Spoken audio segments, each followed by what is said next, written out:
चुटकी भी बातों बातों में अपने आप को चींटी काटेगी, बोलेगी भाई ये क्या है, मैं सपना तो नहीं देख रही कि धवल इतना सपोर्टेबल हो रहा है मेरे लिए। तो फिर समझे आप मैं क्या कहना चाहता हूं कि आज मूड्स की वाट लगेगी, मतलब वाट। और तो एंडिंग में धवल बोलेगा पेपर तो साइन हो चुके हैं, तो अब चिंता करने की जरूरत नहीं है। तो बोला तुमने डेट का बोला था, तो चलो डेट पे। तो नताशा और डबल डेट पे जाएंगे और पेपर वहां पे रखेंगे, जहां अमरीश भाई साहब आके बोलेगा धवल तूने मेरा काम आसान कर लिया, बिना कुछ बताए बिना कुछ सोचे समझे नताशा से साइन करवा दी। अब कल के कल पंड्या स्टोर की एक एक ईट गिरा दूंगा मैं, ईट से ईट बजा दूंगा। अब आया ना ऊट पहाड़ के नीचे। अब अमरीश भाई साहब ने कौन सा गेम खेला धवल के साथ और धवल ने कैसे साइन करवाया, ये एक मुद्दा है, क्योंकि एपिसोड के एंड में दिखाया गया। तो मतलब आने वाले एपिसोड में इसका खुलासा होगा। रही बात आज के एपिसोड की, तो ईशा को नींद में से जगाने से पहले ईशा को नताशा के लिए भड़काया। मतलब नताशा जब चीकू से मिली तो बोला कि देख तू इस घर से रिश्ता जोड़ने की कोशिश मत कर, इस घर वालों ने धामा और मेरे साथ क्या किया है तुम्हें पता है। मुझे नहीं लगता कि ईशा और तुम्हारा रिश्ता आगे जा सकता है, या तुम्हें उसके बारे में सोचना भी चाहिए। जहां ईशा पीछे सुन रही थी और बोल रही थी नताशा मुझे इस घर में लाई, मेरे लिए झूठ बोला, मेरे लिए सपोर्ट किया, वो मेरे बारे में ऐसा क्यों सोच रही है। मतलब लोगों के मुंह पे अलग पीठ पीछे अलग, ये चीकू को ऐसा क्यों बोले कि हम दोनों के रिश्ते के बारे में नहीं सोचना चाहिए। चीकू बोले तुम लोग ख्याली पुलाव पकाने में एक्सपर्ट हो दामा और तुम। पहली बात तो मेरे दिल में ईशा के लिए कुछ है नहीं, आई एम 100% श्योर कि ईशा के दिल में भी मेरे लिए कुछ भी नहीं है। तो ये ख्याली पुलाव है ना, खाली दिमाग जब बैठा है तो कुछ काम की बातें करो, काम के लिया करो, ये ख्याली पुलाव मत पकाओ। मैं जा रहा हूँ, ये तुम्हारे गिफ्ट पकड़ो। तो चीकू तो वहां गुस्से से निकल गए।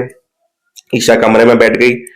फिर ईशा के लिए अंबा काकी आई, पूरा रूम सजाने के लिए सामान सब बहू को बुलाया, और वहीं पे इंटरव्यू के लिए फोन आया कि 2 बजे इंटरव्यू, नताशा तुम्हें पहुंच जाना है। अब नताशा निकले उससे पहले माँ का बुलावा आ गया कि ईशा के रूम में पहुंचो। सब लोग पहुंचे। बोला कहाँ चली है सवारी, बोला इंटरव्यू देने, अभी फोन आया था 15 मिनट पहले।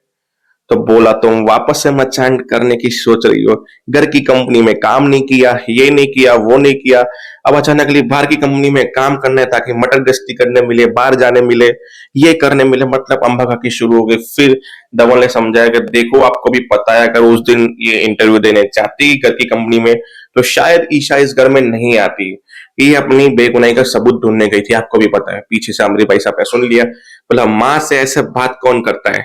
बोला मैं माँ को समझा रहा था। बोला इतना बड़ा हो गया है तू माँ को समझाएगा। बोला भाई अमरीश भाई साहब आप गलत समझ रहे हो, नताशा गलत नहीं है। बोला चीकू ये गोलू की किडनैपिंग तो गलत नहीं हो सकती ना, वो तो हुई थी ना। बोला फिर उस दिन नताशा ने जान भी तो बचाई थी ना, वो भी इतने बड़े करंट से, उसको झटका ही लगा था, उसने हाथ वायर में पकड़ दी थी, उसकी भी जान जा सकती थी। इतना तो हमें पता होना चाहिए कि नताशा जो करती है परिवार के हित में और परिवार को जोड़ने के लिए करती है। अमरीश भाई साहब नताशा कभी गलत नहीं कर सकती है। नताशा की इतनी तारीफ सुन के अमरीश भाई साहब भी हैरान हो गया।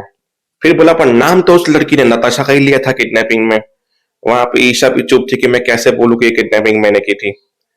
और नताशा भी सोच रही थी कि मेरे को कुछ हो तो नहीं ना, चूटी काट देने मेरे को। मतलब ये धवल इतना सपोर्टेबल हो रहा है। और धवल धड़ाधड़ बोलने लगा अगर आपको इतनी ही प्रॉब्लम है नताशा से काम करवाने से, तो ऐसा लगता है कि नताशा आपकी कंपनी में नहीं कहीं बाहर जाके काम करना चाहती है, तो आपके लिए खुला ऑफर है, आप अपनी कंपनी में नताशा को जगह दे सकते हो।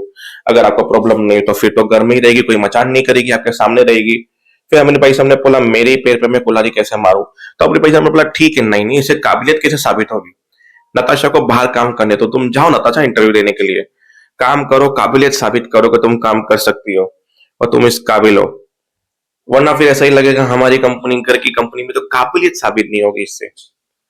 तो फिर नताशा को जाने दिया। फिर वहां से पन्ना ने पीछे से ताना मारा घर के छोटे हो, कुछ भी बोल के कुछ भी कर लेते हो, मानना पड़ेगा धवल, और मानना पड़ेगा माँ को और अमरीश भाई साहब को।